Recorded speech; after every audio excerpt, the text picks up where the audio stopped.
Hi everybody, I'm Jack the Rambling Raconteur, and I hope you're doing well. Welcome to December. I've got my little green shirt on for that. It's Tuesday night, so we're gonna do a little Tag Tuesday book tag. This is gonna be the Nosy Librarian Tag, which I know is close to 2 years old.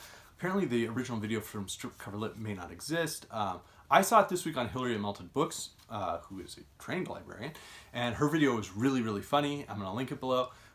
It reminded me that Bill Rutenberg did this I want to say in the spring maybe, and his video was really good too, and I liked it and never thought about doing anything with it until now. So I'll link both of those below. Prompt 1, I've got my librarian tweed, so we're ready. Prompt 1, what has been the most influential library in your life? That would be the Velmatique Library, which is in downtown Glendale. That's a western suburb of Phoenix, Arizona. I grew up there. I grew up a quarter mile north of the road that divided Phoenix and Glendale. My grandparents were a quarter mile south of it. The library was 3 miles from our house. So by the time I was a little bit older, my younger brother and I would ride our bikes with our mom or our dad to the library, in the summer or when the weather permitted. And, I spent so many hours in that library. What was nice is it was really, really, really small. It was a very small library. It was the type of library where if you had a family with multiple kids, you could go in and potentially have a family that had read pretty much every book that was in that library.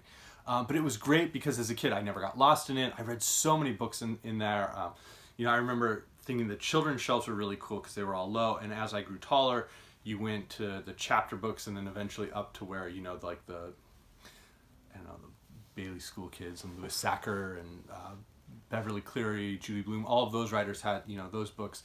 And they had a card catalog in the early 1990s, and then they had one of those computers that had the screen, the two-tone color. And they didn't even really have a mouse. You just used arrows to move down from keyword to title to author and things like that.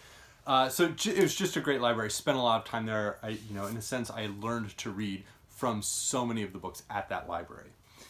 Prompt 2, honest assessment. What will they title your biography? A Raconteur Rambles. Irrational Functions.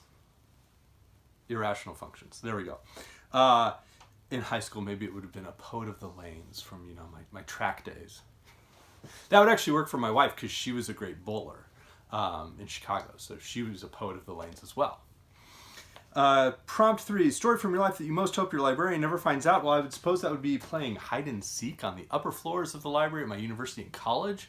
To kind of decompress after studying organic chemistry and vector calculus and stuff like that. To let loose, so we'd go play hide and seek. And I'm 6'3", so I don't blend in very well. And we weren't going to be running around the library. We were up on the 4th and 5th floors where pretty much nobody was. So it was all about actual hiding. And I once moved a Carol desk out that was next to a window and a curtain and got behind the curtain and turned my feet like this and pulled the Carol back towards me and just stood there, perfectly still for the duration of the game. Never got caught. My daughters are great at hide and seek now. Prompt 4, what is your favorite word? So this is a word, I thought for a long time about this. At first I was just being a smart aleck.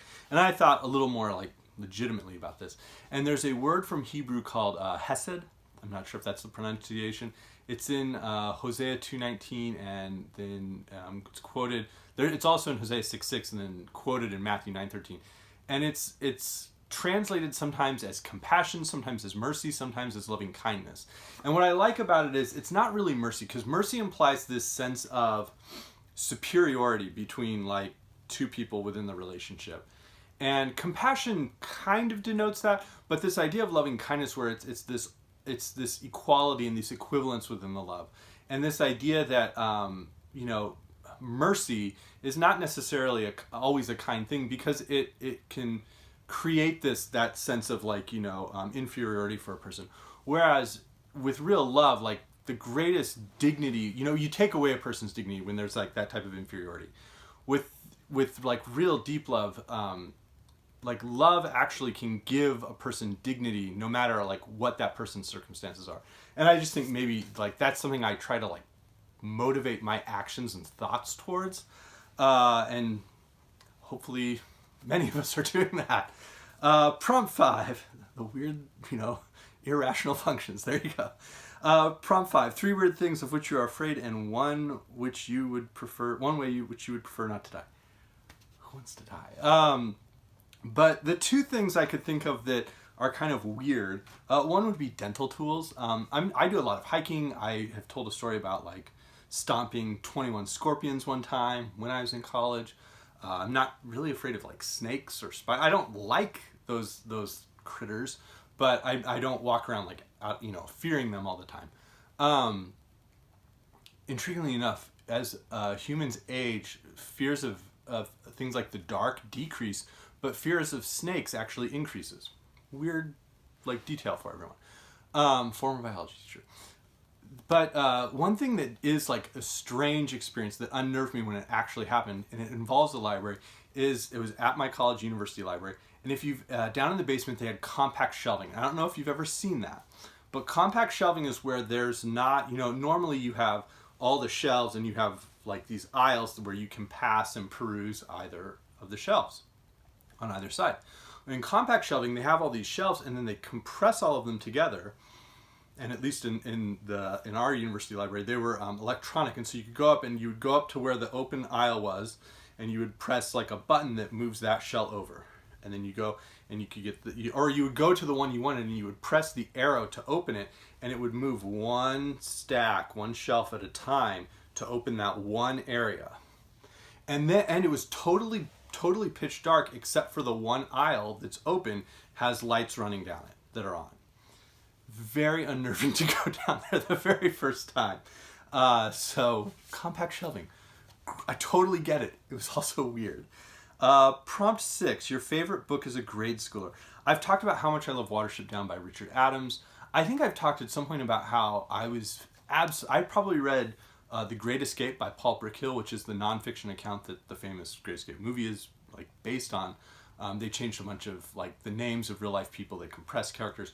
But I read that book, I don't know how many times. As a kid. But another one that jumped out would have been the entire Goosebumps series. Like, I remember thinking that those felt a little more adult, if you were in like 3rd grade or whatever.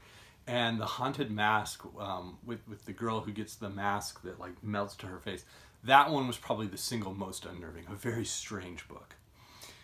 Prompt 7, I wasn't sure what this question was about. Maybe it's the band. What have your interactions with police been like? I have the greatest hits of the Police, and it's better than Sting's solo work. Moving on. Prompt 8, all-time favorite book cover. Well, I don't have a favorite. It's kind of like the finals at the Olympics, You make the final. So a couple of series that I think create absolutely astonishing and brilliant book covers. One would be the Vintage Contemporaries line, which had this like really cool 80s vibe. But this is the cover Ransom by Jay McInerney, and it's just, the samurai swords, the katana, the colors on the bird, it's just an astonishing cover, beautiful. I always think the NYRB classics have great covers. This is Proust, which just has all sorts of colors. It has like weird details, statues, just a beautiful cover and a great book too. I'll link my discussion of this. I always think the Viking Portable line often had astonishing covers. I've shown, I think, the Renaissance Reader and the Romantic Reader and maybe some others. This is the Harlem Renaissance Reader, and so it's just really cool. Portrait. Okay, this is Blues by Archibald J. Motley Jr. I actually have a whole book of his art. My wife and I do, so this is a great cover. And then you have, you get great science fiction covers. I'm a sucker for this one by... this just lurid sun in Dhalgren by Samuel Delany. Great. Everyman's, does their dust jackets with author pictures. I like the Dashiell Hammett one. This is a great one with Toni Morrison, and Song of Solomon is just an amazing book too. But then you have ones where you have artwork. So this is Sleepwalkers, and this is a really cool Le Moulin de la Galette. It's a Picasso painting. I like book covers that kind of involve art. And then the one that my daughters go and take off of our shelf all the time, in part because it combines my favorite color with my wife's favorite color, is this book. And they just think, this is the spine they see. So the purple with this really cool shiny green detail. and then on the cover, and it's volume 4 in Marcel Proust In Search of Lost Time, and these Penguin Deluxe Classics, the covers on this series are just incredible. So those are several that I dearly love. Prompt 9, how many places have you lived? Phoenix and Tucson. Although there's that statement about a person who reads gets to sort of live 1,000 lives and live anywhere, so take your pick. Phoenix and Tucson. I'm a desert guy. Prompt 10, tag 11, booktubers that you like and or admire, and why you like and or admire them. Well, I think this has been around for 2 years. I don't know, 11. And you know, I would have probably tagged Bill, but Bill's already done this. He beat me to the punch. I would be curious, anybody who has not done this is relatively, you know, like newer, you know, the new kids on the block, if you will, of BookTube. As I've, man, oh my gosh, it's been 11 months for me. Wow. I feel old in BookTube years. If you have like fun library memories or like good library stories, I would love to hear them because libraries are cool. So thank you, everyone.